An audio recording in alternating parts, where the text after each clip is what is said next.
Alright, so here's the follow-up tier list video update thing or whatever you want to call this. So I mean, it hasn't really been that long since the original, so you might be wondering like why, because I think it's only been like 2 weeks. The thing is, I wanted to make this video like a week ago, but I wanted to wait like a little bit to wait for more feedback potentially, and also just for general like think about it like a little bit more.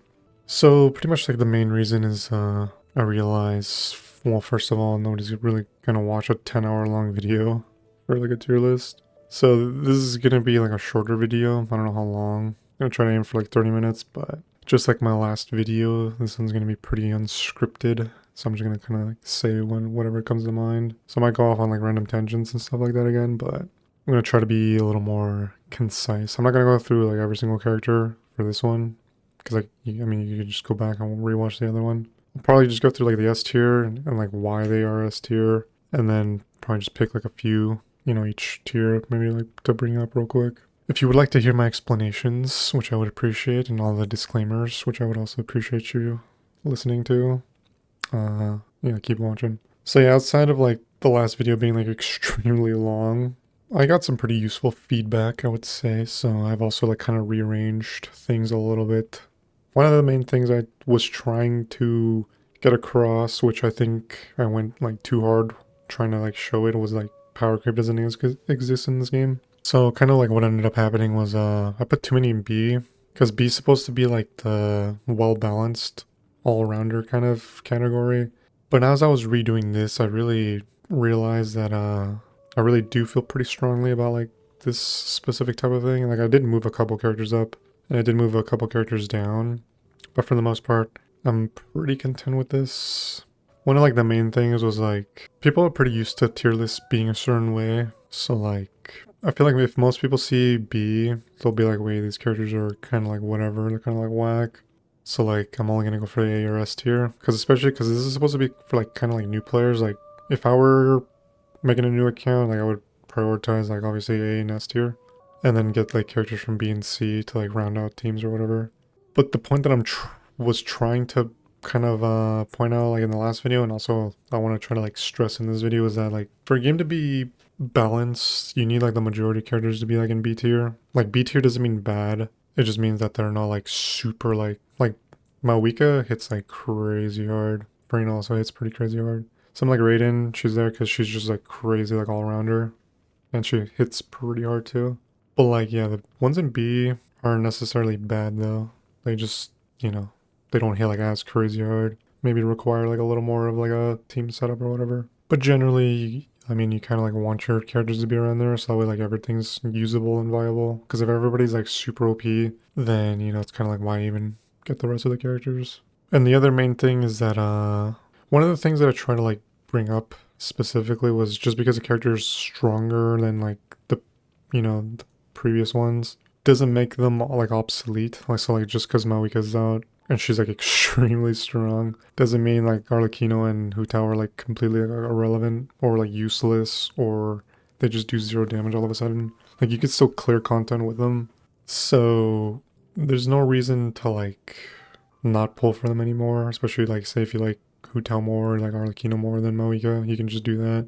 I try to like mention like Mavuika is pretty much melt focused, and you all natlan characters kind of like need natlan characters in the team to function properly. So she's also pretty limited with that too.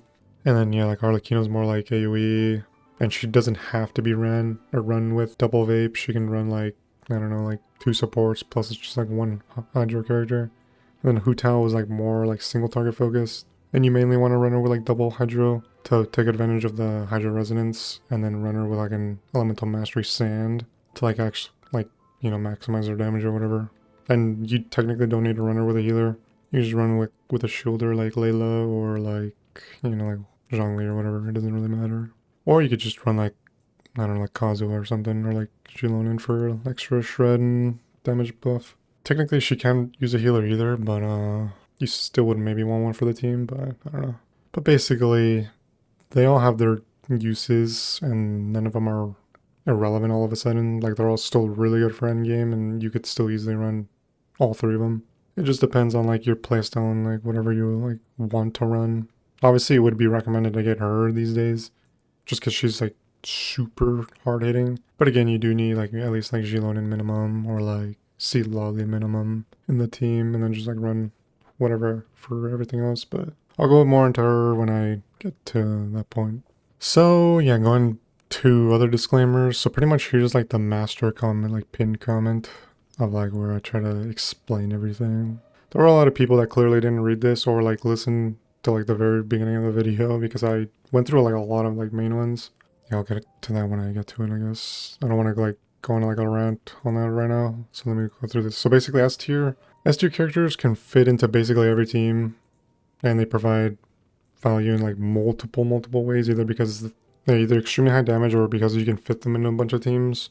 So like one of the things was for Raiden. One of the counterpoints was like she's kind of like a master of none type of characters. Like she's kind of like not the best in like in any particular role. Like for example, like Kuki's like the #1 hyper bloomer, and Raiden would be like the second best. But I feel like just because she's not like the best kind of goes back to like the thing of like just because these guys do less damage than like Mavuika doesn't mean she's like obsolete. She still provides like a crazy amount of value, especially for like a new player who maybe doesn't have Kuki, or you know, like whatever, like any other role that you end up trying to use Raiden for. So like all the people in S tier pretty much provide like a lot of value, can fit in like different roles, can do like a lot of damage, can provide different buffs, can provide just overall team value because their team requirements are like lower. So like Alhaitham, for example, he's there because he does a lot of damage, has a lot of free to play like 4-star options. Generally pretty easy to build. I mean, his requirements are like a little bit more strict, I would say, but his best team pretty much is a bunch of 4-stars, just like Raiden. So their overall like value and stuff like that is like extremely high just because they have a lot of options for teams. So it's like more recommended. A2 characters are pretty much, they can like breeze through content and also provide like pretty good value, but like they're not like as high as like the S tier characters. So like someone like Xiangling Bennett, you might be wondering why they're A tier. When Bennett's kind of like one of the staple characters, Xiangling is one of the staple characters, especially like in the Raiden, Jincho, Xiangling Bennett core team. The reason is pretty simple. Xiangling and Bennett are pretty much glued together. Mainly because, well, actually, I probably shouldn't get into it right now, but yeah. They can breeze through content, but they're not like super self-sufficient, or super versatile like S tier. So yeah, they just have like slightly lower value. I'll get to like Varese and stuff like that, because I initially put her and Yansan in B tier, just as like placeholders, because they were both out for like 2 days or something like that. And I did get a comment about that, like, wow, I can't believe you put her in B tier when she's like third best team or whatever, something like that. But you know, it's like one of those things where like I mentioned it like at the very beginning of like before I started talking about Varese, that she had only been out for like 2 days and I didn't have her, and it was like not enough time to test, so I just put them both into B. But like I could see the potential of like pretty good value. So I think she's like A tier now that I've used her in like some like the more recent like events where I was able to use her with like my well-built characters plus like the trial version of her. Yeah, I'll get more into that when I get to it, pretty much. B tier are pretty much all-rounder characters.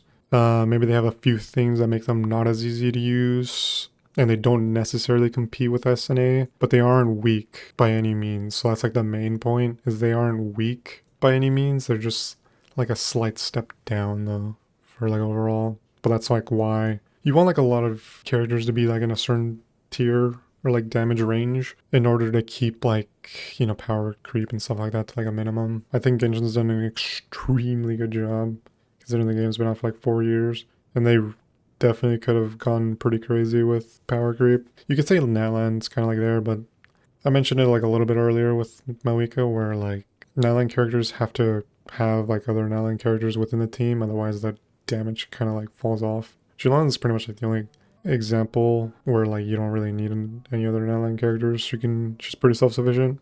Lolly technically also too. Her restrictions are you want to use pyro and hydro characters. Well, I mean, you don't have to use them, but she shreds both of those defenses.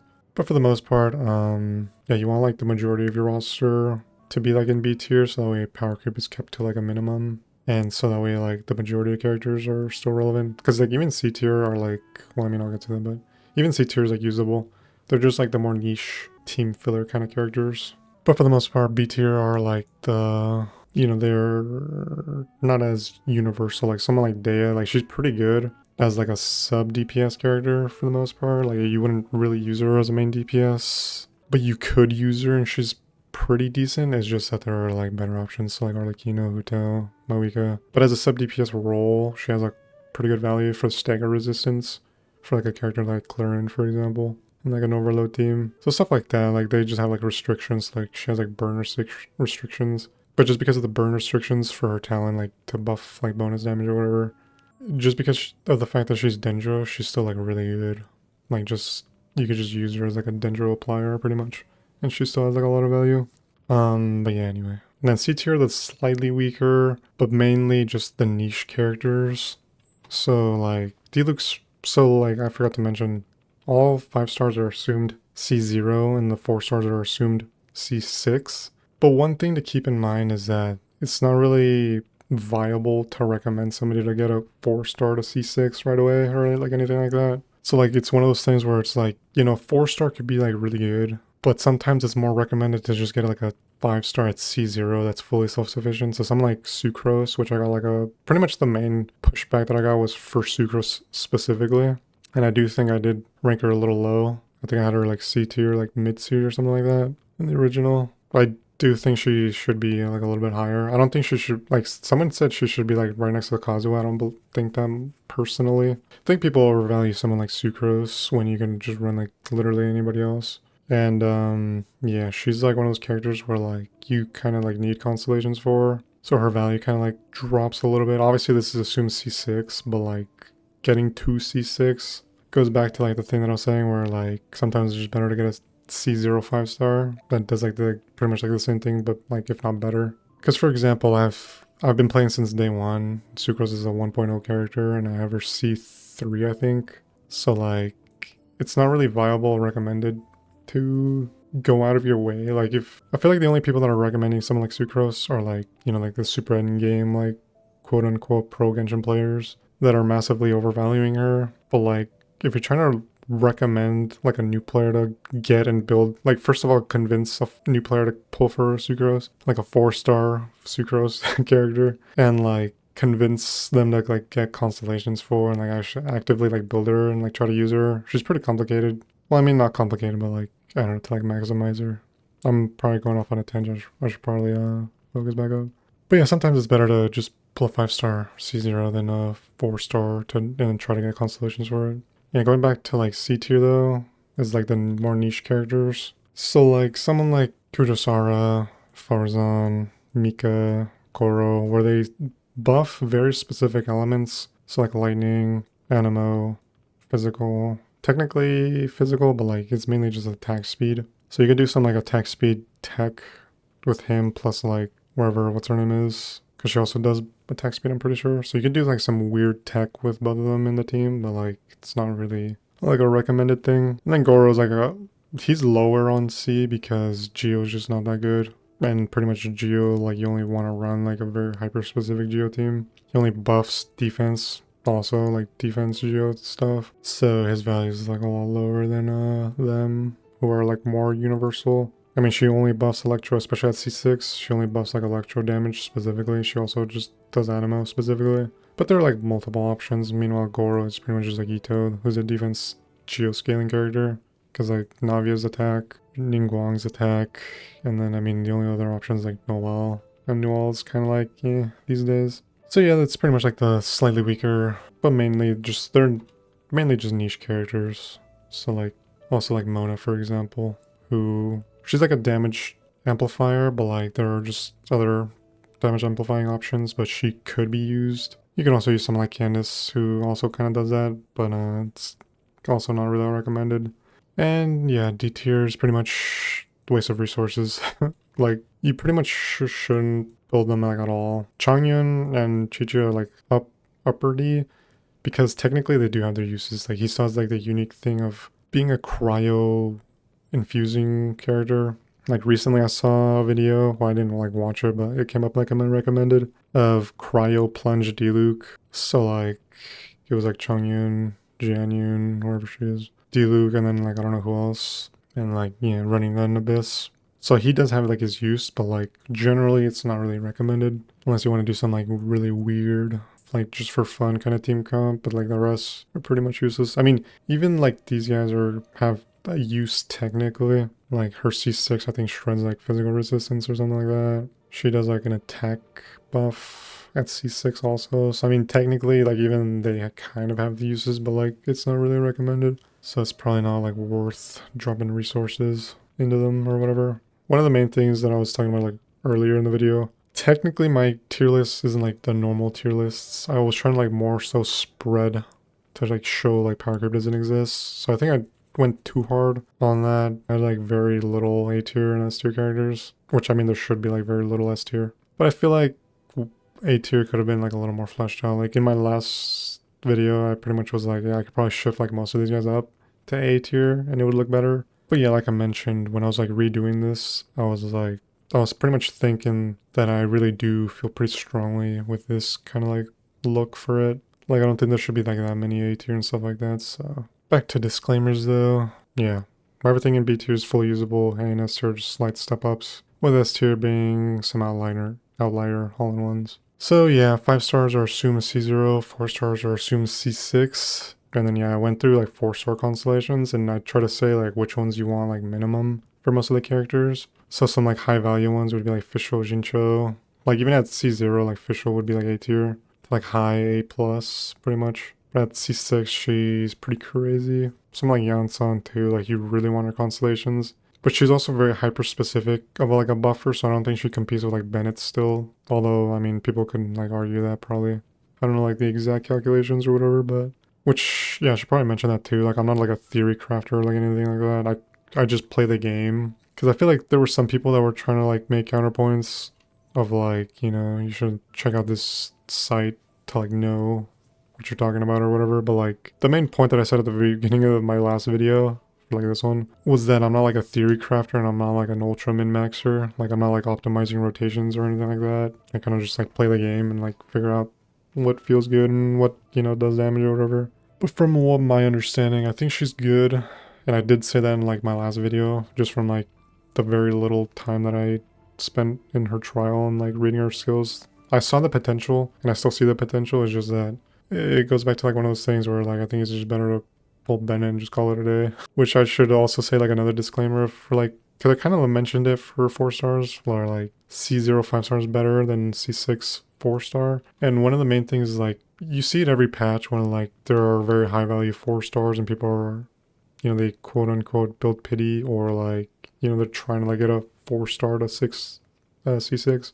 It's pretty much like it's really hard to get a C6 4-star because of how weird the pity, or not even like the pity, but like just the pull rate for them. So like the value goes down even more for some characters. So like for example, like I said, I have Sucrose C3, I have Chevreuse like C1, and I've been playing since like her release and I only have her C1. So like it's even harder to like convince people or to like try to justify like you should pull for like one specific character for one specific team to get her C6. So like Yansan for this example, where from my understanding, I haven't like looked anything up specifically, but people obviously like discuss things. So I think there's something like Mavuika's new best team is something with like Yansan in there at C6. Because I think at C6 she either competes or is like better than Xilonen in the Mavuika team. But that goes back to like the C0 5 star is just better than trying to go for a C6 4-star because it's just way more cost efficient.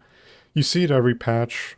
Like I said, like whenever there's like a high value 4-star where people will try to pull for the 4-star to like either build pity or to like just try to like focus for C6. For this one specifically where like Varessa's banner was pretty stacked. As of this video, that banner's gone. I think right now it's Xilonen Venti right now, which is also pretty high value for like weapon wise and stuff like that. But the previous banner was Varessa, Yansan, Gaming, and Chevreuse. And yeah, it's one of those things where like every patch that kind of happens where like there's like a good banner and people are trying to pull like a very specific 4-star. And so there are people like, oh yeah, I just did 180 pulls and only got like a C2 Yansan, or like I did 200 pulls and only got like a C1. I did 100 pulls and only got like 1 copy, or like I saw one guy, I don't know if it was true or not, where he said he got C6 Varessa before he got C6 Yansan, which is pretty crazy. So yeah, it's like one of those things where it's like really hard to justify trying to go for a C6 4-star to get like the absolute peak optimal team. So like in this case for like the Mavuika team that I was talking about. So sometimes like, I think it's just better to go for like a 5-star in most scenarios. Because another thing, like going back to like power creep and stuff like that or whatever, or like just because like you're not using the absolute optimal team doesn't mean like the team can't clear content, for example. So just because you're not like using like the super like min-maxed team doesn't mean like the team just falls apart. Like you can like just because Yansan's the new recommended doesn't mean she's like so much better than Xilonen that like all of a sudden you can't clear Abyss just because you're not running her over Xilonen or whatever. So that's like another thing to keep in mind, you know, overall, just like poll recommendation. Don't go like super out of your way to get a C6 4-star when like, you know, 5-star can just pretty much just do the same thing. So like for the Fischl example, like, well, I pretty much said it for Sucrose, like you can just get Kazuha and call it a day. Instead of Yansan, just get Xilonen and call it a day for Mavuika team. The only exception would be like XIngqiu and Yelan, where they're not really, I guess they kind of compete, but they both do slightly, I mean, they both do different things pretty much. And for their case, you kind of want both of them. So yeah, there are a lot of like, there are a lot of layers to whether or not you should bowl. So before I get to that, let me just also say, you know, kind of going off what I just said, there are a lot of layers to whether or not you should pull a character. Power, like gameplay power level being one thing, gameplay, like the character's gameplay being another. Like maybe you like super complicated characters, complicated to use characters versus like more simple characters to play. There are some clunky characters versus like some like smoother rotation characters. So that's like another factor to like consider. Maybe you like melt, maybe you like vape more, maybe you like freeze more, you know, so you're trying to go for like more specific characters or whatever for specific reactions. Maybe all you care about are like archons, so like you only want to get like archons. And even just like general character like design, voice, story, whatever. Because if you go back and rewatch my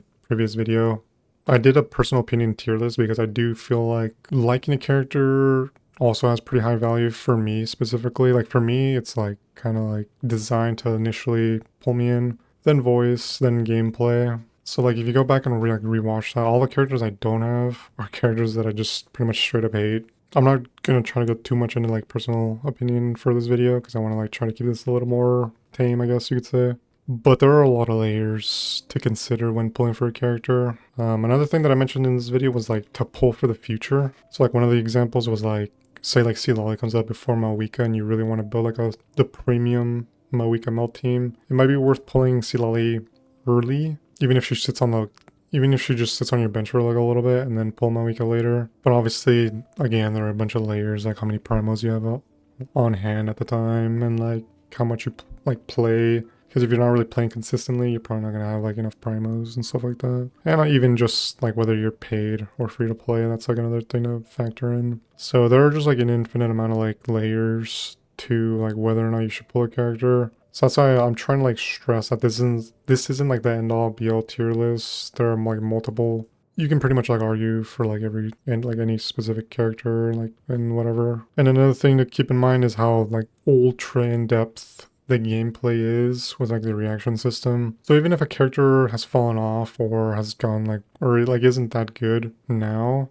because of the way that the game works and like the reaction system and stuff like that, future characters can buff old characters. So someone like Jianyun, who kind of gave life back to someone like Zhao, who was kind of starting to fall off. D-Luke technically, a lot of people like to run plunge D-Luke because his plunges like hit pretty hard. You know, stuff like that. Dea, who wasn't that good, but then like Fontaine came out and like Dea kind of became pretty good with Fontaine. Specifically, like I like her in Clearing Team for the damage resistance or the anti-interruption pretty much that she provides. But yeah, like future characters can like buff like old characters. So that's like another thing to consider. So like even if a character's like not that good now, you can still technically pull for and then just hope that in the future something comes along that makes that character a little more relevant and stuff like that. So there are just like crazy amounts of things, and even with like all the disclaimers that I made, like you still need disclaimers for your disclaimers is what I realized. So the first thing was like powercreep doesn't exist. So I pretty much just spent like this entire, it's already been like 30 minutes. And I've just been talking about like powercreep and stuff like that. So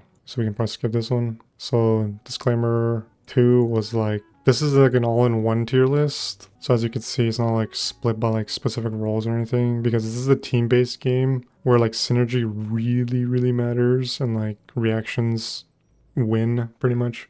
Synergy and reactions win. You could technically skip getting like a main damage character and going like pure like sub DPS characters, and you could technically clear content like endgame and stuff like that, depending on stats, depending on synergy and stuff like that. And obviously another thing to consider is like you do need a pretty fleshed out roster in case there are like enemies or like abyss cycles that kind of counter like the one team you have built. So yeah, team-based game relies heavily on reactions and synergy. You could technically make an all sub DPS and support team and clear content. And then whenever alternatives get added to the game, so like when Miko got added, you didn't have to run Fischl anymore. When Xilonen got added, you technically didn't have to run XIngqiu anymore. As I mentioned earlier, these two are kind of, they make a good core team together, unlike these two where you kind of want to run them separate.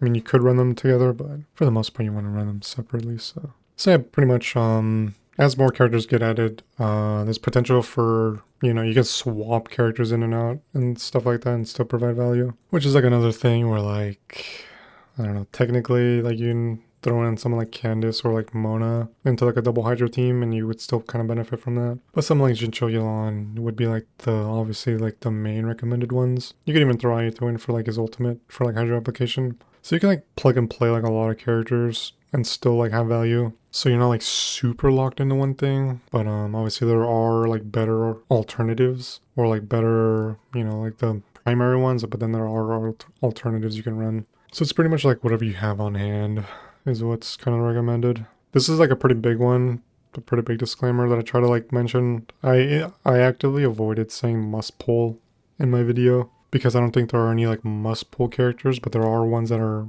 higher value. But overall, because like Imaginarium Theater is a thing now, eventually you do want like a super fleshed out like character roster to be able to do Imaginarium Theater. I think it's like 16 minimum for Visionary mode, but you want like 20 or something like that. Like the buffs, and to maximize the buffs, I think you need like 26 or something like that. While there aren't many must pulls, there are ones that are more recommended for sure. So like the S tier characters, if you want to just like breeze through the game. Because one thing that people always assume is that, I don't know, people like super casuals that play this game, like all the new players are like super casual or something like that, which, you know, that's fine if you only want to play for the story, but I think it's also good to assume that eventually people want to do endgame. And even if you only want to do story, like, say if you don't, you want like a stress-free like journey while you're doing the story, I think it's still recommended to pull stronger characters. Again, there are like a million different layers, so like if you just want characters that you extremely like only, then that's, I mean, you could do that and you would still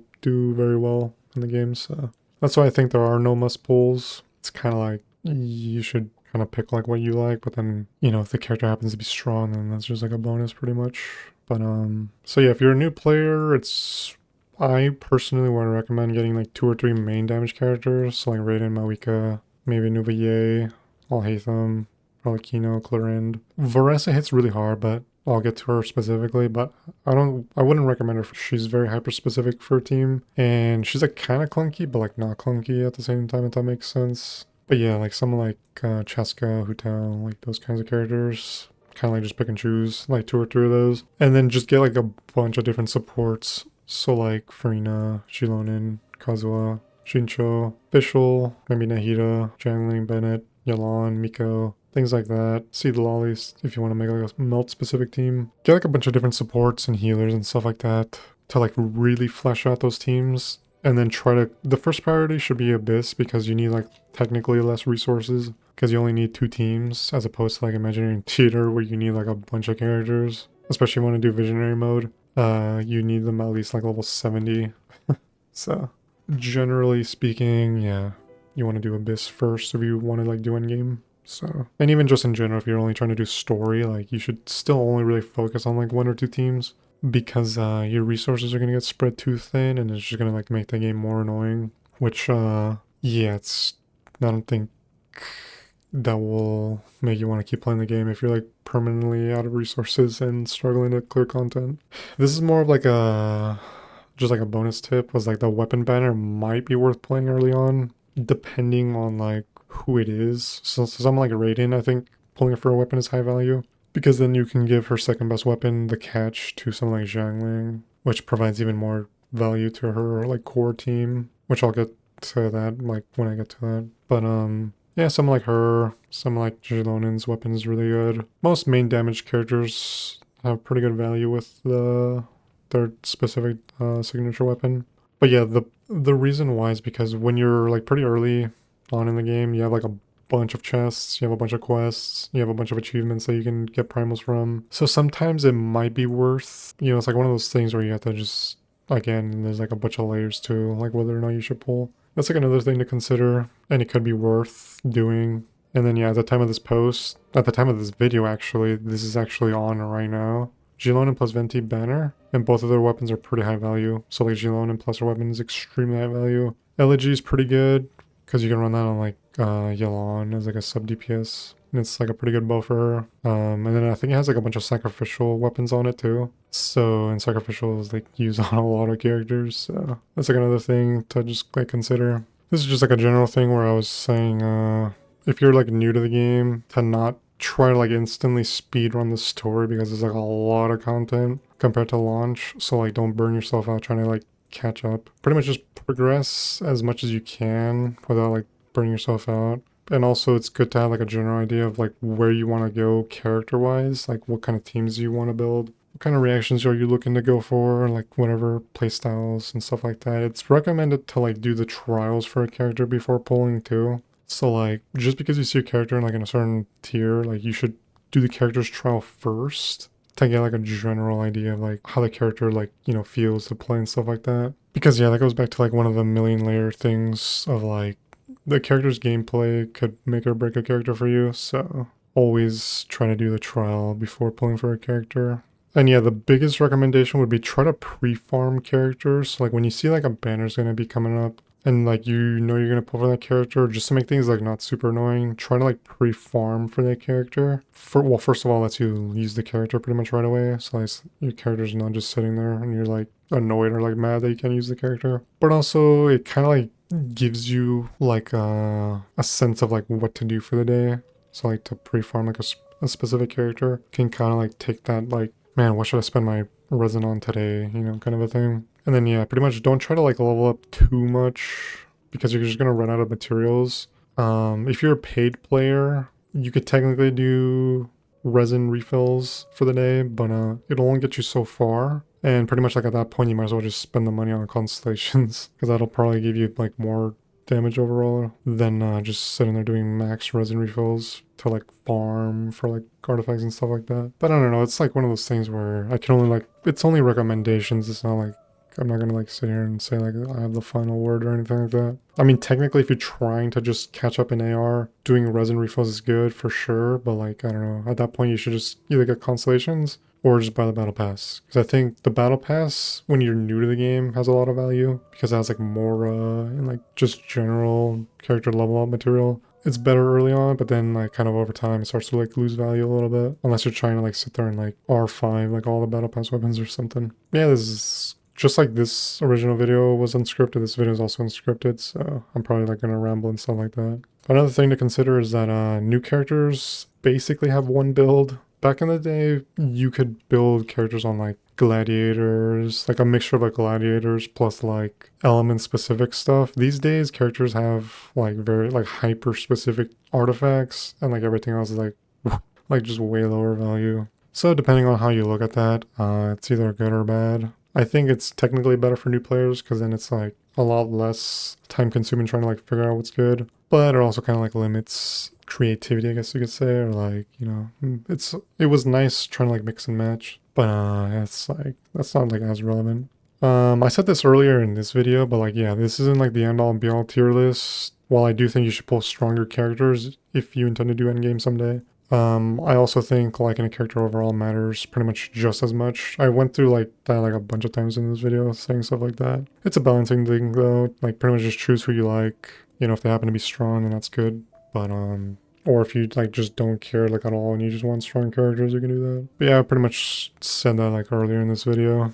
So I'm not gonna go like too into that. And then yeah, pretty much said that earlier, but pretty much there are just like there are like infinite amount of factors that go into whether or not you should pull for a character, from personal opinion reasons. So character design, voice, lore, gameplay reasons, so like in-game strength, element, play style, reaction type, easy to play, clunky to play, and a combination of everything. And on top of that is whether like how many primos you have available, either like whether or not you're free to play or paid, and whether you care about story or endgame more. So obviously if you're not like super petty like me, you could pretty much just pull for whoever you want. I personally like really value character, like which one was it? Personal opinion reasons, so like character design, voice, and lore. I value that pretty high, but if you literally don't care about the character like at all, like visually, lore-wise, voice-wise, and you just care purely about strength, then obviously you would just pick like the strongest and just call it a day. But yeah, there are a bunch of things to go through. So yeah, I'm trying to hit like every kind of disclaimer, but you know, you can only hit so many. Like you really, I've realized you really do need like disclaimers for your disclaimers. So if I think of any more as I'm making this video, I'll add that, but for the most part, I think I went through the majority of what I was trying to say. I guess another one would also be like region-locked characters. So like characters that... So Inazuma specifically, you can only get to Inazuma after completing like Liyue or something like that. Like the main story. So someone like Raiden, it might be kind of harder to build. Someone like Miko might be harder to build because you can't really get their materials right away. If I'm not mistaken, if you do like the character trial, you can get the character like level 40, which you should be able to get through Liyue with that. But otherwise, I mean, that goes for like every region pretty much outside of Mondstadt and Liyue. So it's not really like Inazuma specific, it's just that Inazuma, you can pretty much only get there through the quest. So technically for like natlan characters, you could technically run all the way there. It would just take like a really long time. But technically if you like really want to speed level, you could do that. So yeah, if I'm not mistaken, I don't know, I feel like they did add like a quality of life for that, where I think you're able to like fast travel to like some bosses. I think, you can correct me on that, but I think I remember seeing something like that. So I think it might be easier. But yeah, like I said, the only one you can do that for is Inazuma. But realistically, I mean, you don't need your characters to be that high level anyway for Mondstadt Liyue. Yeah, I mean, you could just focus on Mondstadt Liyue characters specifically. Honestly, if I were like a new player, I would focus leveling per region for the most part. So like not to get super overwhelmed. But again, it'll kind of just depend on who you are pulling for and stuff like that. But that's like another thing to consider. But yeah, if I think of any more disclaimers, I'll add them throughout the video and just like timestamp them or something. But for the most part, I tried to go pretty like in depth with like stuff like that. And like, yeah. But obviously I probably missed like a good amount. But yeah, anyway. So getting to like the actual tier list explanation. So like I said at the beginning of the video, like if you only skip to this part, let me just quickly re-mention this. I'm only gonna really go through the S tier characters and like why they are S tier, and then I'm only gonna mention like, you know, I'm gonna like pick and choose from like the other tiers. If you want like the super in-depth version, then you know, you can go over here and like see my hyper specific like, you know, reasons for that, and like characters kit breakdown and stuff like that. Like I pretty much tried to go through every single character's kit and try to like do a general like overview and like explanation and stuff like that, and like a little bit of a showcase. I'm not gonna like sit there and pretend like the showcases were like the best or the explanations were the best, but they give you like a general idea if you're like super like new to the game and you're really trying to like figure out like characters and stuff like that. And then yeah, if you skip to this part, I would say to like read like this part at least for like my character like ranking reasoning. But yeah, going into S tier, Raiden being like the #1 pick, I got like a little bit of pushback on this because pretty much like it was one of those things where like she's region locked Inazuma, so like leveling her is kind of out of the question out of the gate. But like I was saying like a little bit earlier, you can get her to like level 40 if you do the character trials, I'm pretty sure. That should be enough to get you through Liyue to get to Inazuma.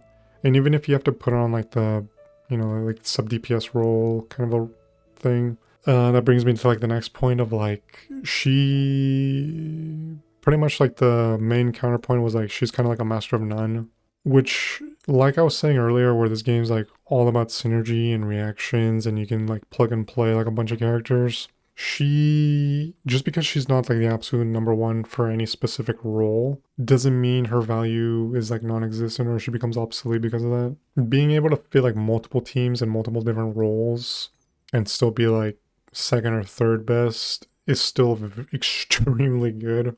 Just because she's not number one in any specific thing doesn't mean, you know, this goes back to like the Mavuika or the Kino Huta thing, where she's like really strong, pretty strong, and she's kind of like, she's also still extremely strong too, but like it goes from like super easy to play and does a lot of damage, pretty easy to play and does extremely high damage, kind of harder to play, and you do have to like manage her health and you have to manage her stamina more, and she's more single target, but she also has extremely high damage. So just because a character is like not as strong doesn't mean like you can't clear endgame all of a sudden. So her being like a master of none doesn't really, like, it doesn't matter that much. Especially if you're a new player and you don't have like all the alternatives. So like say you don't have Kuki and you want to run Hyper Bloom and you have Raiden, you can run Raiden as a Hyper Bloomer. Obviously you could run Fischl as a Hyper Bloomer and you can run Miko as a Hyper Bloomer. But it's the fact that you can use her for that. And if we go back to my example of like she's region locked, even if you have to put her on like the back burner and like run her as like sub DPS while you level up like a Liyue or like a monster character instead, she can still be used to apply Electro. She also happens to buff ultimate damage based off that active character's elemental burst cost. So like the scaling is based off that. Her sub DPS damage isn't like the craziest, but it's still good enough to run her as that. Plus she can, like I said, she can buff elemental burst damage just from a simple press of a button for her skill. So even if you have to put on like the back burner for like a little bit, she could still like buff. Like you can run her with like Eula, for example, and she could be like her superconductor procer plus like buff Eula's ultimate and stuff like that. Her best team also happens to be the XIngqiu Xiangling Bennett core team, which was another counterpoint that people are saying, that this core is just extremely good. Like you can literally just run like anybody. It doesn't have to be Raiden. But the reason why Raiden's value skyrockets, especially with this team specifically, is first of all, she lowers Xiangling's extremely high energy recharge requirements. My Xiangling is sitting at like 240-ish, like 244, I think, energy recharge. First of all, she's glued to Bennett. If you're trying to run her without Bennett, like you're gonna have energy recharge problems, just outright. Having Raiden with this team specifically further reduces that requirement, like extremely. Without Raiden, it's like 3, maybe anywhere from like 2 to 4 skill uses of Bennett to get her ult up from like 0. With Raiden in the team, she pretty much always has her ult up, or you just need like 1 skill use to funnel or energy to her. So yeah, that she massively lowers Xiangling's extremely high energy recharge requirements. This also kind of goes back to like the whether or not you should pull for a character or pull for a character's signature. If you pull for a Raiden's signature, that frees up the catch, which is Raiden's like second best weapon. If you pull for Raiden's signature, it gives even more overall value to this team because then Xiangling can run the catch, which since you generally want to run around like a energy recharge sands, and you kind of need like more crit stats and stuff like that, and having her on the catch lowers those requirements and stuff like that and makes her hit like even harder. So that's like another point as to like why this team specifically, like if there's one team as like a new player or like even like endgame, because this team still runs endgame, let me tell you. This team just is super high value and like very low cost. Like you could technically run these guys all at C0 with Raiden and like you'd be like kind of good to go. And then yeah, another like counter argument or counterpoint, I guess, that was made against Raiden was that like she has pretty high build requirements, which I do agree on. She doesn't have crit stats. I don't think. I could be. I mean, somebody can correct me on that, but her signature doesn't have crit on it, so like her crit stats are like a lot higher to like min-max. But it's one of those things where her core team just so happens to also use the same artifact set that she does, which is the Emblem of Severed Fate domain, which even to this day is like one of the highest valued domains. Just off the top of my head, like Raiden uses Emblem, Xiangling uses Emblem, technically you can use it on Bennett. but you would want to run them on like Noblesse or like something else. XIngqiu uses it, Xilonen uses it. To a lesser extent, like Miko can use it. Fischl can technically use it. Someone like Dea can technically use it. Mona uses it. Maybe Candice. Maybe Kujosara. So not only does she massively favor this team, but like you're also farming for all of them pretty much at once. Pretty much all of Raiden's core teammates. So like even if you don't have XIngqiu and you're doing Xilonen, you're still farming for Xilonen. So like you're passively farming for all of these characters along with her, which makes her value even higher. Because like you pull her and you're pretty much farming for her entire team.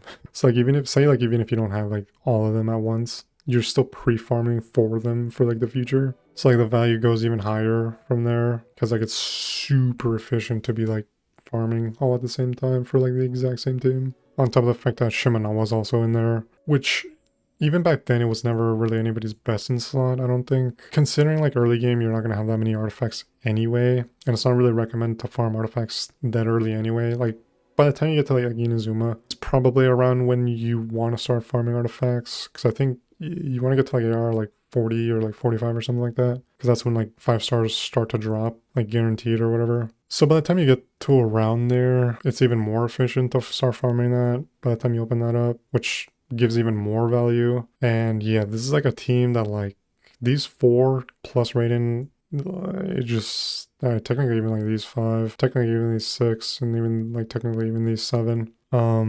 Yeah, she just has like a crazy amount of like overall value that is pretty overlooked in my opinion, because again, she's kind of like a master of none, yes, but like that doesn't mean she's like irrelevant like at all. I have C0 Raiden, by the way, and I could still easily clear her endgame. Obviously my stats are pretty like high these days, especially if you go back and like rewatch this video and you look at my stats. But the point is like she is extremely relevant to this day, is extremely resin efficient because you're farming for like multiple characters, plus her pulling for her signature weapon buffs her overall core team even more, because then you can give the catch to Xiangling. And Raiden's like one of those plug and play characters where like, say you don't have XIngqiu, you can run Xilonen. If you don't have either, you can technically run Furina. You can technically run Kazuha instead. You can run her in Overload. There aren't that many characters you run Overload because Overload kind of like knocks enemies backwards, but like Raiden's ultimate hits have like more range than normal characters. You can run her in like Hyper Bloom, you can run her like Spread Aggravate, you can run her in like Electro Charged, you can run her in like a multi-team comp, multi like element team, you can run her as like a sub DPS for some like youre to buff her ultimate, and use her as like a superconduct procer plus like sub DPS like tick damage thing. She's just extremely universal, super plug and play. Like say for Abyss, if there's like Hydro immune enemies, you literally just don't run these two. And you still run like her plus like Kazuha plus Xiangling Bennett. Or say if it's like Pyro immune characters or enemies, you run her plus like double Hydro and then maybe still run Bennett just for the attack buff. So she has like a bunch of options you can just plug and play, and yeah, she lowers team energy requirements like massively too. So she's still like my personal like overall pick for like, she's like the character to get. If you care purely for like a damage character, then you would go like Mavuika or Neuvillette. She is just so unbelievably efficient in like a lot of ways. And yeah, it goes back to like the thing about like, yeah, you use her in like one of the strongest cores in the game, but it's the fact that she also provides just like a lot of value to the core team. She lowers her Xiangling's energy recharge requirements. You could technically give her the catch if you buff her signature, which overall buffs the team damage, and she pretty much like allows you to like run a bunch of alternatives and stuff like that. So she's overall still like one of the highest value characters in my opinion, just because she's so like efficient in a bunch of ways. You're like multi-farming for like multiple characters, artifacts, plus hers, and just, yeah. So on to Mavuika. Mavuika is basically like, I don't like to say like a character is basically this character, because I think that's, first of all, pretty lame, but I don't want to like get too into it, because again, I don't want to like be giving my opinion too much in this video compared to like my original video, but like she's basically like Raiden. I think that was like on purpose, because like she has like a sun charge attack, but she has like a moon charge attack, but they both do a lot of similar things. They both have like a ring They both do coordinated attacks. They both technically buff ultimate damage. And they both are extremely strong. Obviously, she's like way stronger gameplay-wise. But she's a lot more restricted, which is why I have her like second to Raiden. You pretty much have, like, all natlan characters have to be used with 1 or 2 other natlan characters to like maximize. So for this case, my personal opinion would be like Xilonen would be like between Xilonen and Seed Lolly. I would say, which honestly I might put Seed Lolly. If you're watching this, yeah, I put Seed Lolly up a little bit. But between Xilonen and Seed Lolly, I would recommend getting Xilonen first for Mavuika team. The reason being is if you go back and rewatch my previous video, I tested like pretty much a bunch of different characters. Not like on purpose, but it was kind of just like I was just doing it for fun, just to like show. But you don't need Seed Lolly. Seed Lolly is like the premier, like premium melt character for sure, and she like makes other characters be able to run consistent melts. But for Mavuika, you could run either Ganyu by herself or Ganyu plus Kazuha to like further swirl the cryo for more cryo tick applications. I also showed that you can do Kazuha plus Rosaria, and that was extremely good. If you go back and watch that, it was like very good. And Rosaria is kind of like a 4-star, so you would run like Mavuika, Kazuha plus Rosario or plus her. You could technically you can run her too for ultimate, but you might have energy recharge problems that way. You could technically do like a Layla Kazuha too. It's just like you're forced to like swirl cryo every single time. So you do lose some value from not swirling the pyro. It's like an alternative thing you could do. And then yeah, Xilonen specifically because she can fulfill both of Mavuika's talent requirements single-handedly and give her like the minimum amount of fighting spirit to ultimate every rotation. But obviously you would want 2 natlan characters to like consistently get to like the max fighting stacks every single time. So basically her main downside is that she's pretty natlan locked, but that's just like every natlan character, like I said.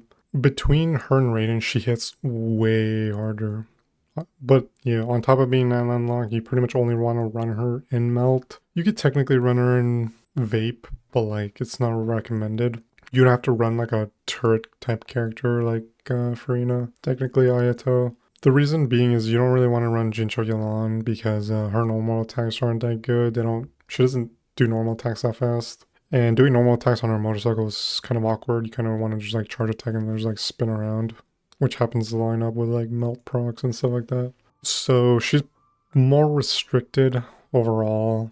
Technically you can run her as like a sub DPS too, just like Raiden, which I do like running her. I run her with like Clarind in my like overload teams. She's actually pretty good for that, like Clarind, Dea, Mavuika, plus she buffs ultimate damage. The way she buffs ultimate damage though is weird because she does it. Raiden does it just off her skill. Like as long as your skill is up, she buffs characters' ultimate damage. Mavuika buffs characters, your active character's ultimate damage by ulting herself. And based off the amount of fighting spirit she consumes is how much the active character gets buffed. So it's not like as efficient either. But you can run her though. It's not like she's like not viable.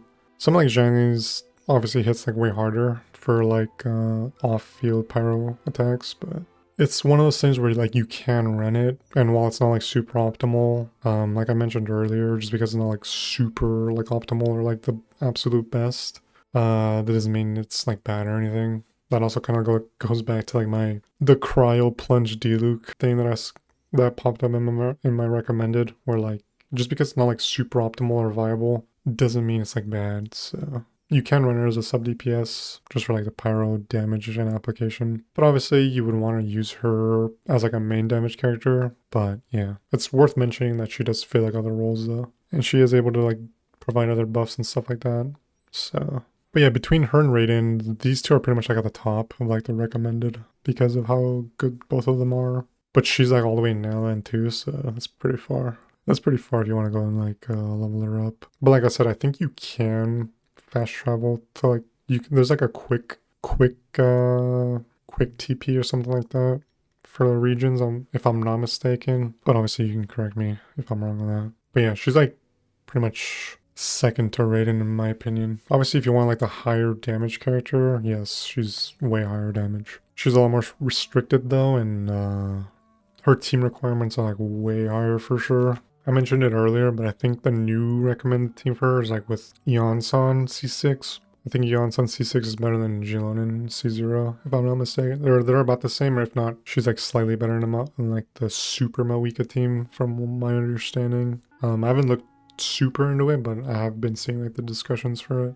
But it goes back to like one of those things where, as I mentioned earlier, getting her C6 or getting like any, like trying to force a C6 4-star when you could just run a C0 5-star isn't really recommended. Especially because like, just even if she is better overall and she provides like a little bit more, doesn't mean like all of a sudden like Xilonen's irrelevant or anything like that.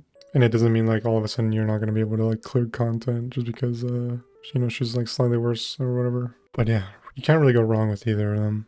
So it's like kind of like one of those things. Under Furina, the reason she's S tier is because, well, first of all, she hits crazy hard. She's like a turret character, so like you pretty much she can technically just be a main damage character with how high her damage is, even outside of her ultimate. But then with her ultimate, further boosting her damage plus like the team's damage makes her even stronger. So the reason why she's not like at the very top is just because she's technically still supposed to be a sub DPS. She does do health drain, so she's like a little more involved, I guess you could say, to like keep the team like healthy and like, you know, not dead or whatever.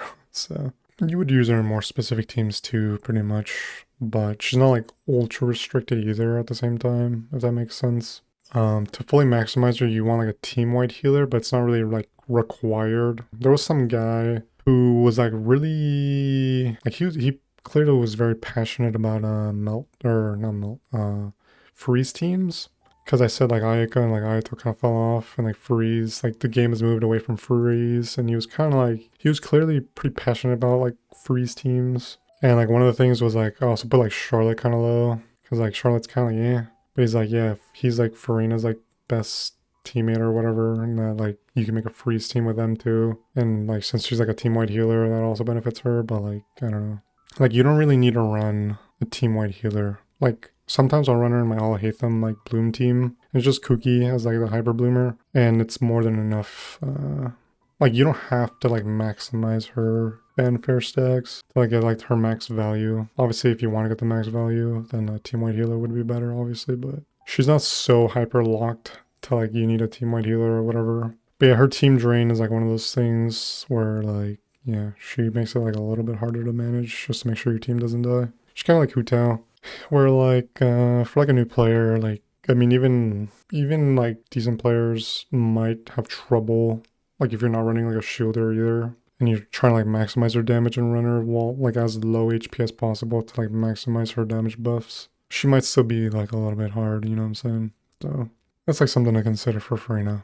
As for her weapons, she doesn't have like that many like 4-star like good options. Like you kind of, she's like one of those characters you kind of want her signature to like maximize.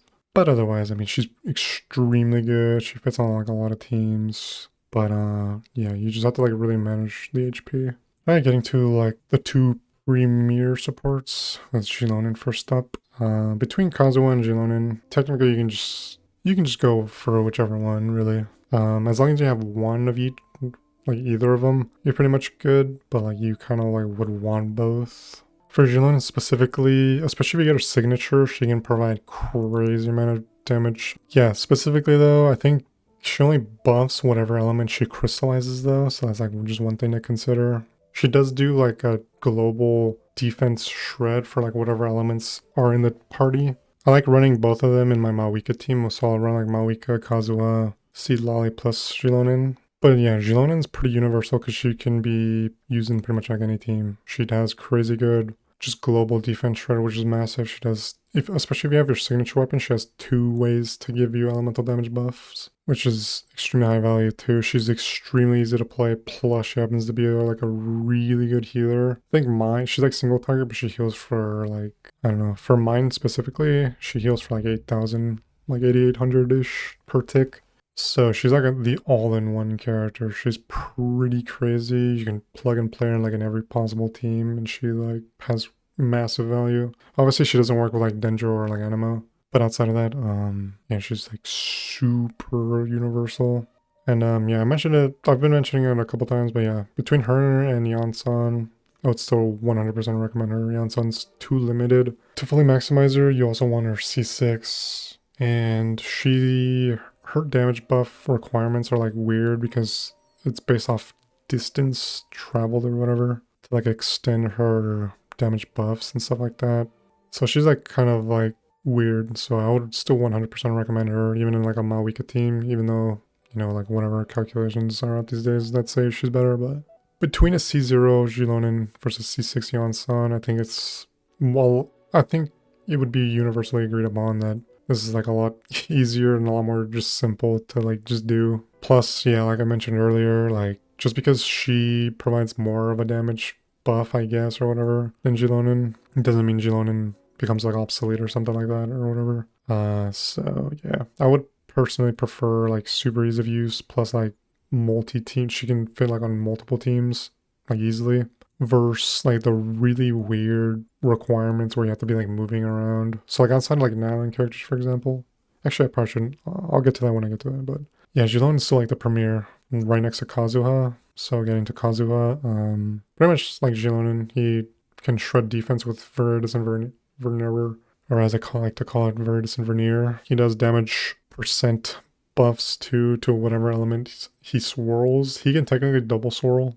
I don't personally go out of my way to do it because it's just annoying to try to do. But whatever elements he swirls, like he buffs pretty much. His ultimate hits all for like a lot of damage too per tick. So he's kind of like a sub DPS while shredding, while giving damage buffs. The argument or whatever, the counterpoint that like a lot of people were saying was that like you just run Sucrose. I think they do different roles though because she only buffs EM. People are trying to like overvalue Sucrose compared to Kazuha. Kazuha is just like extremely easy to play, and that goes back to like the Janssen versus Xilonen. I'd rather pull and like recommend to pull for a C0 Kazuha than try to get like a C6 Sucrose. He's like a lot more simple to play. His pull is better in my opinion. His ultimate is just straight up better. He's a lot more easy. He's just way easier to play. But obviously you can like say like she's also easy to play, but like I don't know. I don't understand like the people that are just massively overvaluing Sucrose compared to Kazuha. I feel like I'm like back in like the 2.0 days where like Kazuha came out. And people were saying that he's just 5-star Sucrose. And then it took like a year for people to be like, whoa, Kazuha was like that guy. But like we're kind of like going back to that for some reason. Because I feel like the only people making that argument are like the quote-unquote pro Genshin players that are really trying to like drive that home. But like I'll get more into that when I get to the B tier. But yeah, Kazuha is pretty much like you can choose between Kazuha or Xilonen. But I would recommend getting both eventually. At the time of this video, Xilonen actually is up right now. So if you're a new player, I definitely would get Xilonen if you can. She provides crazy account value. Between both of them, they're pretty much on par, I would say. I would say Xilonen's better. Maybe. Nah, actually, no. I would still say Kazuha maybe because he has so many 4-star like weapon options. You can even run him on like the Dark Iron Sword, which is like a 3-star. And yeah, he's super easy to build. He can fit in pretty much every possible team too, outside of like Denjo and Geo teams. He just provides like crazy amounts of value too. Super easy to play and yeah, super universal. So now getting to the two really good 4-star characters, starting with XIngqiu. So the reason why he's S tier compared to like Xilonen, even at C0, he's pretty good. He obviously does like slightly less damage and provides slightly less utility, but he's still extremely good. At C6 though, he gains pretty good amounts of damage and his range swords provide like a little more value. Pretty much he's like, his utility makes him really good. And the fact that he can run Sacrificial Sword to like not only self-sustain his energy recharge requirements, but also to funnel like a little bit of extra orbs to his team. His damage is lower than Xilonen, or wait, what did I just say? His damage is lower than Xilonen. I said like Xilonen, like a Xilonen or something like that. His damage is lower than Xilonen overall, but it's not like so much worse. Plus like the utility he provides, like he has like stagger resistance. When his rain swords break, he can heal like the active character. It's not a lot of healing, but it's like just passive like extra healing. Especially since normally you run him in like a Hu Tao team, like Hu Tao, Xingqiu, Xilonen. So it just helps sustain her like a little bit more, but not like massively over healer. So it's like pretty good. He's extremely easy to build. He has like a bunch of 4-star options. Like pretty much you want to just run him on Sacrificial Sword. But technically you can run him on like a damage, like crit sword if you wanted to. He has a pretty good amount of artifact builds that you can run. You can run him like pure damage on like a Hydro set. Or you could just run him on an Emblem set while you're farming for like, you know, everybody else. And yeah, he's super easy to play. Pretty self-sufficient. Does a pretty good amount of damage. Has a lot of utility. Pretty plug and play. So yeah, nothing crazy to say about him. He's like super simple, so that's like a lot of value on its own. He just provides like a lot of like multiple characters pretty much. Like his kit's just overloaded pretty much. Moving on to Fischl. So I pretty much talked about this in the last video where if you have C6 Fischl, she's probably better or as good as like a C0 Miko. If you have Miko with her weapon, she definitely hits way harder than Fischl. Compared to like Fischl on like a 4-star bow, obviously. If you ever see 0, I think Miko's value is higher. But at C6, she becomes extremely good because she has like crazy amounts of electro application. She just does a lot of damage. Her Oz uptime is pretty good. I still like Miko more because her totems last for 15 seconds. As opposed to Oz, which lasts for I think like 12 seconds or something like that. At C0, her Oz only lasts like 9 seconds, I think. But yeah, her power or her electro application is extremely high because at C6 she does like coordinated like electro hits with her Oz. So she's pretty universal. She's pretty self-sufficient. She can funnel a lot of energy for the team. Her build requirements are extremely low. You can run her on pretty much like any 4-star bow and be good. You can use her as like a damage character. You can use her for like Hyper Bloom, Aggravate, Spray, like whatever. Pretty much like everything. Overload. She's pretty high value. She's like the character even to this day. Even like back in the day, like she was pretty quickly, I don't know, like universally like agreed upon. Like she's just like that good. So even at C0, her value is extremely high. So you can't really go wrong with her. She's still very relevant to this day. And yeah, another pretty simple character to play, just like XIngqiu, so I'm not gonna like too into depth. But yeah. Okay, so as for these two, they're only there Neuvillete's there purely because of how extremely hard he hits. He's not super universal. His teams are a lot more restricted also, I would say. You don't want like coordinated attack characters like XIngqiu, Toma, because he only does charge attacks, so you want like turret characters. So like, you know, Furina, Fischl, Miko, things like that. Technically Naida if you want to do like some Bloom team. He's pretty greedy though, because like he's pretty much just like pure damage. You're not really trying to sit there and do like a bunch of reactions, really. Because technically you can run him with like Xiangling, but like you kind of want to like sit kind of far back and just do charge attack and like kind of like swipe around, hitting like everything in front of you. Yeah, his damage is just extremely high. His 4-star weapon is like one of the best ones because it's a craftable, so you can instantly get to like refinement 5 pretty much. And then 4-star happens to have, it's like the prototype Amber. It happens to like heal, plus it gives like energy recharge back to him when he ults. So he's pretty self-sufficient, like in combination with the prototype Amber. You want to run him with like I'm pretty sure his like best team is like Furina. Yeah, she like further buffs him like crazy amounts. So he's pretty simple. Not like, I'm not gonna go like super into depth with him, but he's like super simple. And he's pretty much just there because of how extremely high his damage is and how like low his overall build requirements are. Especially because you can run him like March or say Hunter, which gives like, I don't know, it's like free like 40% crit rate or something like that whenever his health goes up or down, which is all the time. So his build requirements are extremely low. Like you don't need that much crit rate pretty much on your stats. You just go pure crit damage and HP. And then yeah, the prototype Amber is like a 4-star craftable that you can easily get.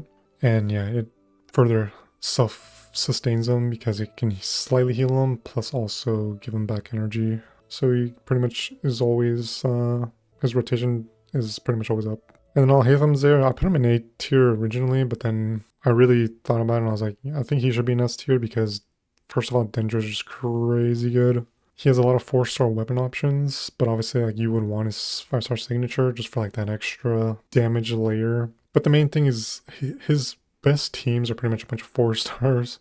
It's like you can run like XIngqiu, someone like XIngqiu. Well, like for example, if you want to like do a Bloom team, you run him, XIngqiu, maybe one premium character of like Nilou, and then just like Barbara, and then you're good. That's a Bloom team, right? And just like just like that. For like a hyper bloom team, you run him, XIngqiu, Fischl, plus like Kuki as like the hyper bloomer. Technically, you just remove her and just go for more survivability, I guess, with like, I don't know, Kirara maybe. You can maybe do Baiju, wherever Kirara is. Kirara.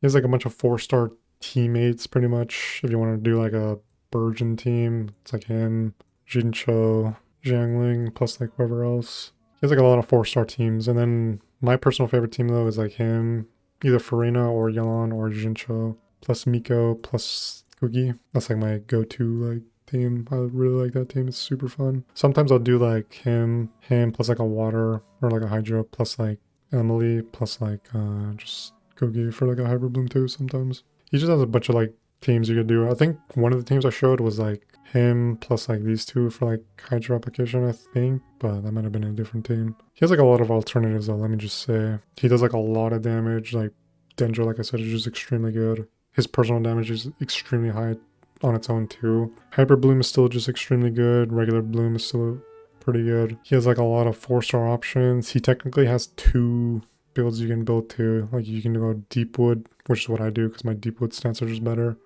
Or you can go Gilded Dreams and have somebody else running Deepwood. So he has 2 like extremely good build options too. So like, and technically you're farming both at the same time because they're both in the same domain.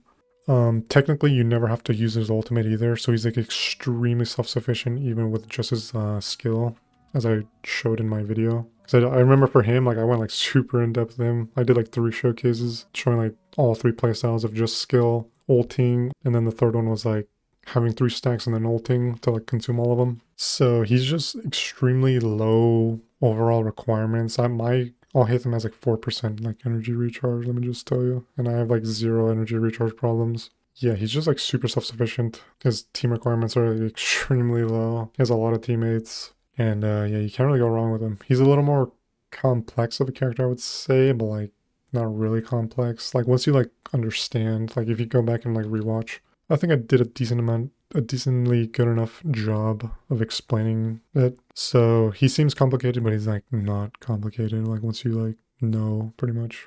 All right, so now I'm gonna just pick and choose characters from like the rest. So for A tier, we have like Arlecchino. Between Arlecchino and Hutao's more just like single target. She's good for single target, but like she's better for like AoE because she has like pretty like wide swings. She's a little bit more complicated compared to like Hutao. Hutao's like pretty simple. You just charge attacks just like over and over pretty much. Her biggest like learning curve is just trying to keep her alive, try to maximize her damage and stuff like that. And her stamina requirements, because she runs out of stamina really fast with charge attacks and like dashing around and stuff like that. Arlecchino is like the easier technically to play, but like just like Hutao, she has like, she can only heal herself with her ultimate. But you want to avoid using her ultimate because it's like a damage loss or something like that. So it's kind of like a pick and choose between these two. Just keep in mind that you can do melt with both of them, but like Mavuika is still like the melt character to run. You more so want to do like a vape with both of these, but like she has like more options as opposed to her where like she's kind of like locked to double hydro.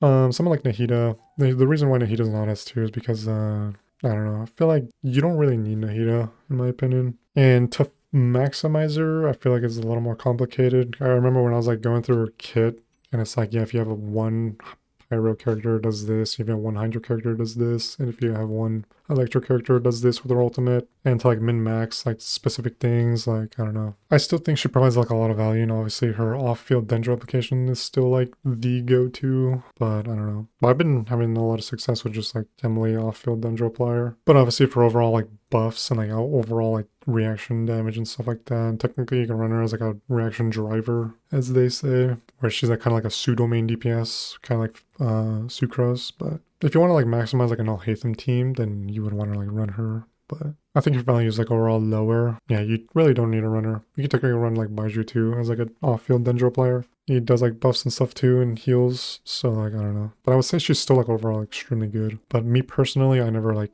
found her value to be like that crazy compared to like I don't know, someone like Raiden, and especially someone like Mavuika. But I would say she's overall like higher value than someone like Zhongli. Clarine, I got like a little bit of a counterpoint that like Clarine's like not that good. I think she's extremely good, but I don't know. Mine is like C2, so I would still say she's better than Veressa, although somebody did say that Veressa's like third best team in the game or something like that. I don't know if that's true or not. Specifically talking about her, I would say she's clunky, but not like super clunky at the same time. She's like kind of awkward to play, but it's one of those characters like once you figure it out, like it's kind of more smooth. She has kind of like the same problem as Mavuika, where like sometimes you'll kind of just like drive off. For her specific case, like you'll kind of just like run off in like one direction. Her AoE is not like that high, but you technically can use her for AoE. Me personally, I would still recommend her for like single target, but like obviously like I don't know the hyper specifics on that because I've only used her like in the two events that came out like afterward, like the capture the flag event and the boss HP bar thing event. Just like in my initial video, I did see the potential with her. And after using her in those trials, I see her potential even more. Like I was hitting for like 82,000 or something like that. Like 82, 84,000 for plunge attacks with like my characters plus like the trial version of her. So I would assume if I were to get like Veressa myself and have like really good stats on her, I could probably be hitting for like 100,000 plus easily. That being said, you pretty much would only run her on like an overload team because she does plunge attacks only. So like you're never gonna run her like on like for coordinated attacks, for example. I don't think Electrocharge would be all that good either. You pretty much would only run her overload with like her, I don't know, maybe like Zhang. Like, when I used her plus like Mavuika Dea, and it was pretty good. Plus Chavus, but like I don't know, you could probably go like her, maybe Zhangling, Mavuika plus like Chavus or like Yansan maybe. But yeah, she's kind of awkward. And if you want to do like a pseudo, like not pseudo, but like pseudo overload team kind of with like Jianyun. I don't know like what the damage loss is for that. Because for example, if you're running like Chevrus, you're not gonna be able to like run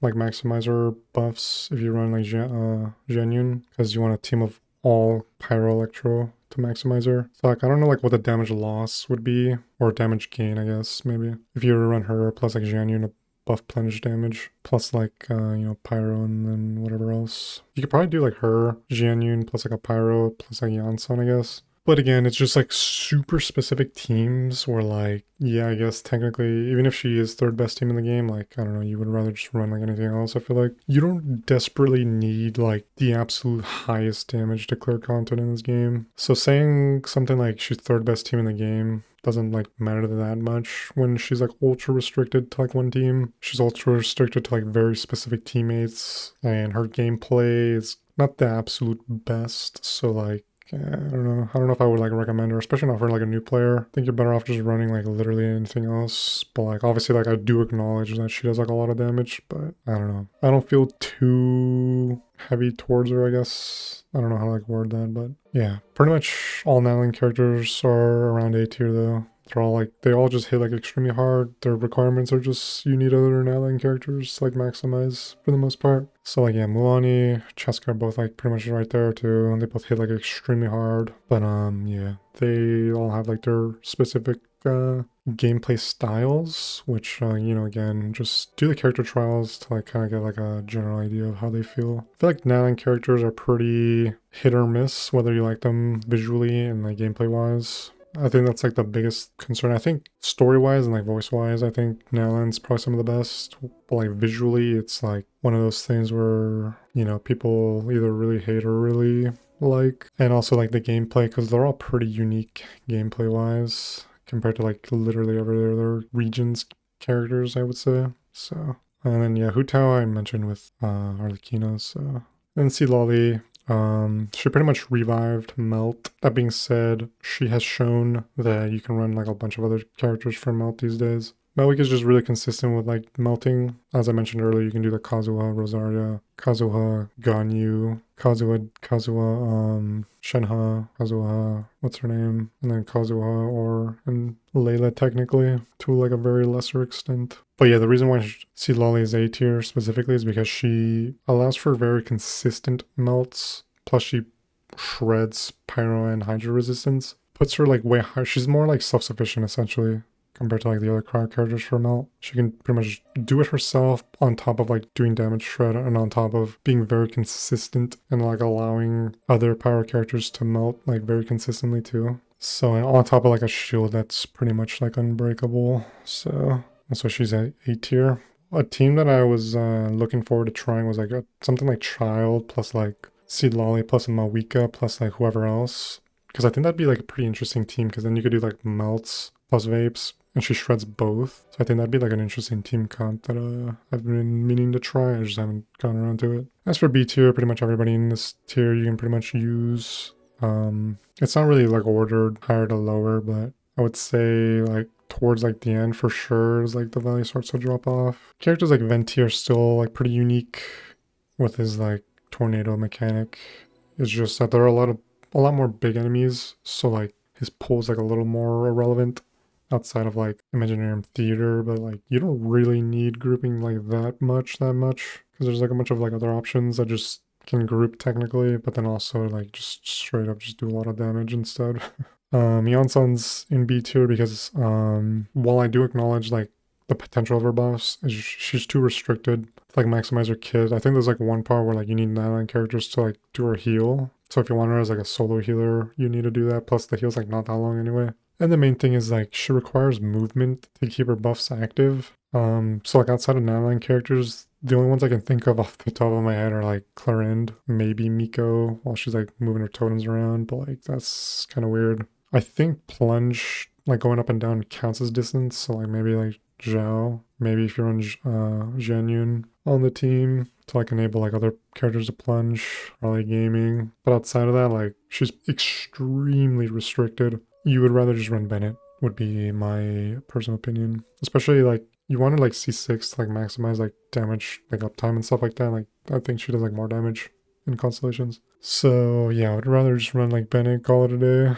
It's like kind of like one of those situations. Yeah, she's just like way too restricted, and as I mentioned earlier, like even if she's like the new best teammate for my Mavuika team instead of Xilonen, I would still rather run a C0 Xilonen than actively try to pull for a C6 support just for like slightly more damage. Even if it is slightly more damage, because like I said, I don't know like the specifics. I don't know if she's like actually just overall better or if it's like the same. You don't need to like absolutely squeeze out every possible damage. It's not needed, is all I will say.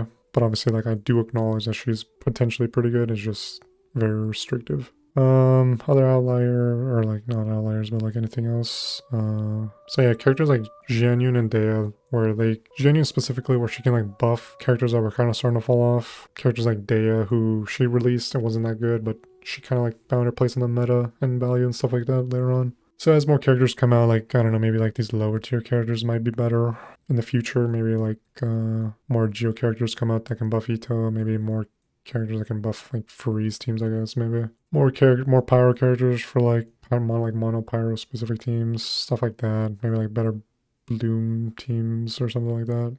Maybe better pyro like burn characters too, burn burgeon. So like everything in this tier you can pretty much run for like endgame, and like you can like mix and match with SA and S. But everything in this tier is pretty much like very good. It's just that you know, they maybe do slightly less damage than these guys, and maybe are a little more restrictive, I would say. Like freeze team specifically is like freeze team is kind of falling off. Mono pyro is kind of just like but like someone like Lenny does hit pretty hard. It's just he has pretty short damage windows. And Mono Pyro is pretty restrictive, just in general. Youre, who's like, she's pretty good single target, but she requires double vape, and I think you'd be better off just using like Hu Tao. But she's not like bad, per se. Chevreuse, there's only one Chevreuse, so there's only like one overload buffer, so she's also pretty restrictive, but like she's like the only one that buffs overload specifically. But there's only one of her, so yeah. So like Nilu, she's like the only bloom buffer outside of like Kave, but Kave is pretty awkward to play. And then getting to C is like where the damage kind of starts to like drop off and like very niche. So C0 Diluc I wouldn't say is good, but C6, if you manage to get him C6, I think he's like pretty solid B. Someone like Sino, where even on launch he was kind of like, yeah, he's not like bad, but like you would rather just run and like anybody else pretty much. For like aggravate, like just run Kuching instead pretty much. And she's like a standard banner character, so like you don't have to like go out of your way to pull for her compared to him, or you could just run like Raiden, like I said, or Clarend. But he's not like bad per se. But he's like one of those characters where like his damage isn't that high to begin with, but then on top of that he's pretty restrictive in teams that he can play in. And his like coordinated, not really coordinated attack, but like when the little like eye pops up, it's kind of annoying to play like a little QT in between playing the game. And then yeah, someone like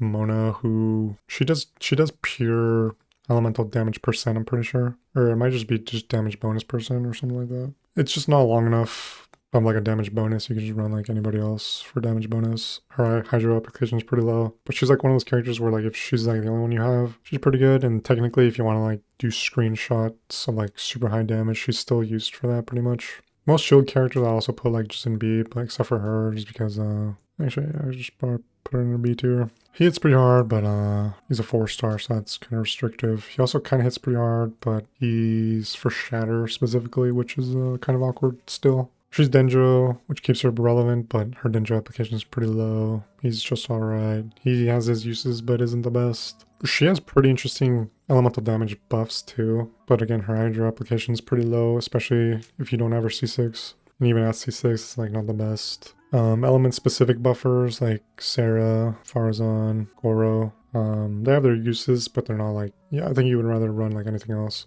Kujo-Sara specifically is like, if you ever C6 and Raiden C2, you can run like a mono Electro team and she would buff Raiden like a crazy amount. Farazan just makes like those animal teams like just that much better too, but you would really want her C6. Characters like Chiori and Albedo are kind of just like, they're kind of just there. They're not like the worst, but like they're not really, you might be losing on damage when you could just run like anything else pretty much. One thing to mention is Ningguang is I put her kind of too high up, I think. Especially somebody corrected me like when I said that in this video I was using like the Aeon Blight Striker, whatever it's called, as like my damage test guy. And I said he had geo resistance, but somebody corrected me and said he doesn't have geo resistance. So also like a lot of her attacks were missing. So yeah, I put her too high up for sure. So I put her down like a little bit. Also, yeah, I forgot to mention for Sucrose, the Sucrose versus Kazuha argument. Actually, no, I think I did mention that a pretty good amount. Basically, Sucrose, I would rather have Kazuha C0 than a Sucrose C6. Let's just put it like that. She buffs EM, which Elemental Mastery, if you're going to try to, okay, well, first of all, if you're going to try to convince a new player to pull for Sucrose, I think that's already a hard sell. To also try to justify going for C6, that's an even harder sell, as I mentioned with Yan-san, and like I did like a specific segment for that in general, for like a C0 5-star versus C6 4-star. I think it's like not worth it. But on top of that, like, yeah, she's like I did forget to mention, like she can also run Thrilling Tales, which can further buff your team, but like, I don't know. I think people are massively overvaluing her, although you could say I'm massively undervaluing her. There was one guy that was saying that she should be up there with a Kazuha, which I don't agree with. You pretty much run her for like Verdus and Shred, and just run her as like a quick swap, like you double skill or whatever. You're running the one book that gives you like 2 skill uses. Or you run her as like a reaction driver, as they say, where she's kind of like a pseudo main DPS, but like not really like a main DPS. She's just there to like be perma swirling and applying like coordinated attacks for like these characters. But in both instances, I would rather just run Kazuha as like a solo, just shredder plus damage buff, like straight up just damage buffer instead of like elemental mastery buffer. And even if you're running her as like a pseudo like DPS, I would rather still run like a Raiden. So like say if you're running like her plus like the XIngqiu, Xilonen, Bennett core team, yeah, you would still rather run like anything else, which is like the main thing. Like, yeah, you could do that, and like, yeah, I could see like the value that she can provide, but like, I don't know. I think the only people advocating for that so hard are like I said earlier, like the quote-unquote pro Genshin players. Like, I think if you're trying to do that, you're just better off running like any other team comp, in my opinion. I don't think it's worth like over-investing into Sucrose these days. But like obviously like I do acknowledge the value that she can give and provide.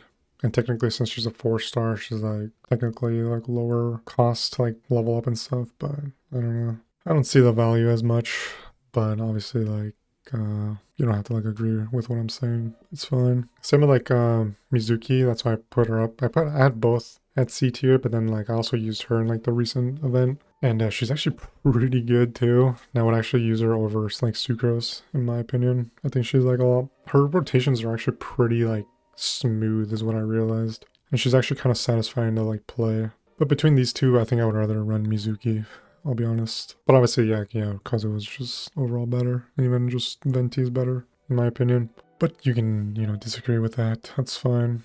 But yeah, going back to C tier, my bad for going on that tangent. So yeah, someone like Kokomi, who just like Ayaka, were like, the game has just moved away from Freeze, but I don't know, maybe like Freeze will become more relevant someday. She still has pretty good hydro application, but like, I mean, so many other characters also have good hydro application, and you don't really like need her healing that much these days either. Someone like Mika, who he's for physical specifically, but you can technically just use him as an attack speed buffer too. But he's like pretty hyper specific. Main character just around C tier, as what I would say overall. His Dendro is pretty good though. I would say his Dendro version is like B, and maybe even his Pyro is like B tier, like very low B. But I think I would just put him in C tier just for general. Outside of that, like someone like Klee technically hits pretty hard, but like she's just so unbelievably clunky and she has like 0 range that I wouldn't recommend her. I would rather play Yanfei unironically over her. Like a C6 Yanfei I would rather run over Klee. Otherwise, yeah. Chongyun technically has his use. I mentioned it earlier in the video where like I saw like somebody in my recommended a video popped up of Cryo Plunge Diluc. So it was like Diluc, Shenyun, plus like Chongyun. So he still has his uses technically. So like even characters in D tier technically still have use, but it's like more of like a joke team essentially, like just for fun. So I wouldn't recommend it, but he technically has his use for sure. Same with Chi-Chi technically. You can do some like weird teams with Chi-Chi, but for the most part this tier is like you should probably focus on like other characters. Some like Kaya technically I might just throw him down here too. Technically Razor also. I think something like this. Maybe even like him too. Maybe like do this, something like this. So I think this is like the absolute finalized tier list after like going through it again.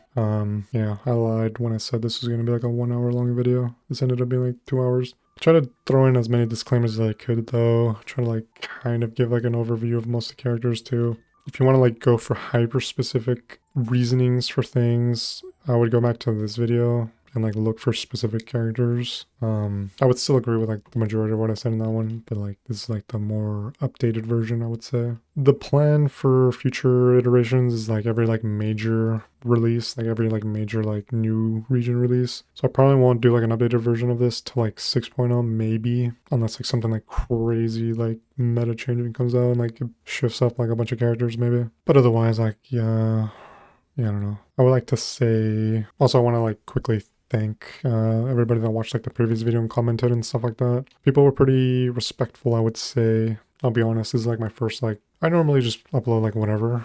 So this was my like first like serious video. So I was actually, I'll be honest, I was pretty like nervous about it and like kind of like worried about it and stuff like that. Especially like the first week, like I would like go on and I'd be like, oh man, I hope nobody's like going too hard on me.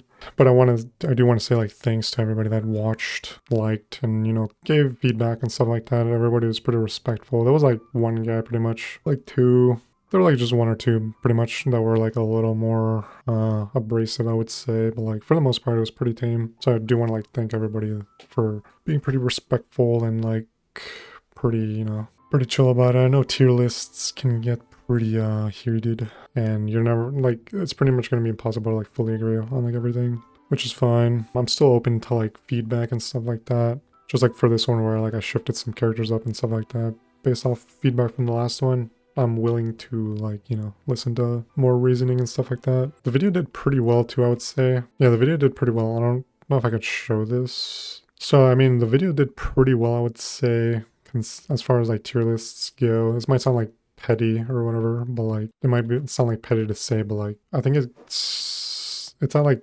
29 likes with like 11 dislikes. So as far as tier lists go, I think it's done pretty well, I would say. Yeah, it might sound like petty to like say, but there are people that genuinely think like, you know, you have low viewers or you have like no followers or whatever, so like your opinion is irrelevant or whatever. So I think there are people that definitely were like watching this and saying that, like thinking that, I guess. So I think as far as like tier lists go and as far as like pretty like irrelevant channels go, I think the video did pretty well. Again, people aren't going to agree 100% on like everything, but I think for the most part, the main pushback was like for Sucrose specifically. There was like one comment about like Ningguang that I definitely put her too high, which I agree on. There was some pushback for like Raiden, but I think I iterated in this video like why I think she should be an S tier. And yeah, I mean, for the most part, I think the video did pretty well. Hopefully this one does better. I think this tier list is probably better for sure, I would say. But yeah, it was pretty nice being able to have like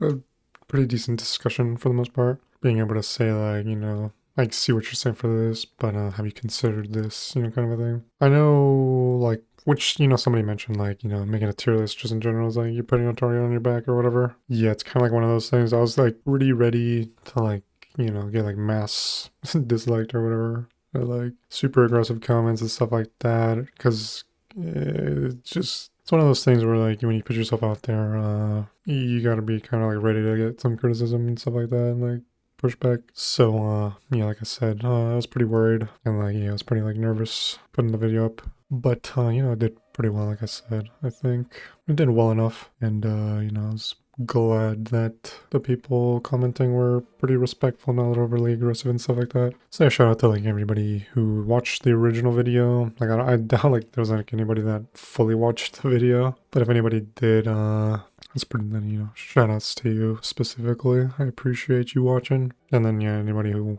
is watching this video or has watched this entire video, also thank you. But yeah, final disclaimer, yes, that I thought of was, I want to reiterate, this isn't the end-all be-all tier list. You know, you may overvalue other characters or like undervalue more other characters compared to me. That's fine. This is mainly for like new players, I would say. New to like mid-game players that kind of like want a direction. I mean, really, the only people that can massively criticize like any tier list really are like the quote-unquote pro Genshin players. So like, yeah, I'm not like too worried about like if there's like pushback from like those kinds of people. As long as I'm helping like other players, I guess. So feel free to make any corrections, like if you want to like correct me on like anything. I'm open to discussion, like I said. I'd appreciate if people are, you know, chill about it or whatever. Just like in the first video where I took like that feedback, like I'll consider like that feedback for like future iterations of this. You know, I can be convinced of things, you know, I'm not like super, like it's not super set in stone or whatever. Yeah, you can just generally loosely base this off like what I would say are like good or bad characters, I guess. But yeah, overall, I mean, you can B and up pretty much just pick and choose. And then C is like the niche characters, so you can like also pick and choose characters to like accompany these characters and make teams based off of that. So yeah, I appreciate everybody watching this video. Hopefully I kind of corrected some things that you would more so agree with. And hope you can see, for the most part, my reasoning for certain things. Hopefully I made enough disclaimers this time around, but, you know, maybe I'll think of more disclaimers to add in. But anyway, I hope you found this to be useful. You know, as long as like a couple people find it useful, I guess it's good enough. Hopefully this kind of helps give people like a direction of what to be going for and stuff like that. If you want like the super in-depth version, like I said, just go back and rewatch this one where I went through and pretty much explained like every character's kit as best as I could. I would say I got better at it over time because you know, it's like one of those things where just like over time I was kind of like figuring out like how to word things and stuff like that and explain things. So definitely if you want like character specific reasonings, you can pretty much go back to that. And then maybe compare it to like this video like a little bit. Because obviously like Sucrose I bumped up, Ningguang I bumped down, Hu Tao I bumped up, Veras I bumped up, you know, things like that. So yeah, hoping you find this video somewhat helpful. And yeah.